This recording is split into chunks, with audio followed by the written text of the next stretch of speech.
চাঁদে মানব বসতি স্থাপনে পানির ব্যবহার নিশ্চিত করতে এবার স্যাটেলাইট উৎক্ষেপণ করেছে নাসা। আদতেও কি চাঁদে পানি পাওয়া সম্ভব, আর যদি সম্ভব হয় সে পানি কোথা থেকে এলো, তা নিয়ে রয়েছে বিস্তর জল্পনা। এবার সেই জল্পনাকে বাস্তবে রূপ দিতেই পানির সন্ধানে নেমেছে নাসা।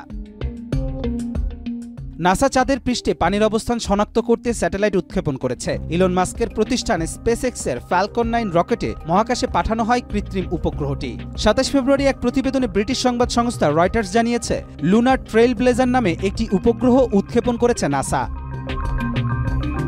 প্রতিবেদনে বলা হয়, 26 ফেব্রুয়ারি যুক্তরাষ্ট্রের ফ্লোরিডার কেপ কেনেডি সেন্টার থেকে উৎক্ষেপণ করা হয় স্যাটেলাইটটি। উপগ্রহটি মূলত চাঁদের দক্ষিণ মেরুর স্থায়ী ছায়াযুক্ত গহ্বরে বরফের অস্তিত্ব নিশ্চিত করতে কাজ করবে। এটি প্রাথমিক পেলোড হিসেবে ছিল ইনটুয়েন্টিভ মেশিনসের একটি lander machine.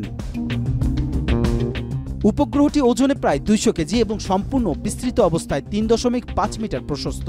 Lunar trail blazer চাঁদের পৃষ্ঠের পানি ও বরফের পরিমাণ নির্ণয় ও মানচিত্র তৈরি করবে। এটি কয়েক মাস ধরে চাঁদের চারপাশে বহুবার চক্কর কাটবে এবং চূড়ান্তভাবে 100 কিলোমিটার উচ্চতায় অবস্থান নিয়ে উচ্চ রেজুলেশন চিত্র সংগ্রহ করবে।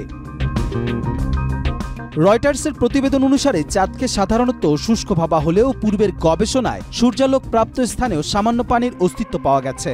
তবে দীর্ঘদিন ধরে বিজ্ঞানীরা ধারণা করছেন চাঁদের চরম ঠান্ডা ও স্থায়ী ছায়াযুক্ত অঞ্চলে উল্লেখযোগ্য পরিমাণ বরফ থাকতে পারে। এই পানি ভবিষ্যতে চাঁদে মানব বসতি স্থাপনে ব্যবহৃত হতে পারে, যা পানীয় জল, অক্সিজেন উৎপাদন ও রকেট জ্বালানির উৎস হিসেবে কাজ করবে। বিজ্ঞানীদের মতে চন্দ্রপৃষ্ঠে পানির সম্ভাব্য উৎস কয়েকটি। সৌরবায়ু চন্দ্রপৃষ্ঠের খনিজের সাথে বিক্রিয়া করে পানি তৈরি করতে পারে। উল্কাপাত ও ধূমকেতুর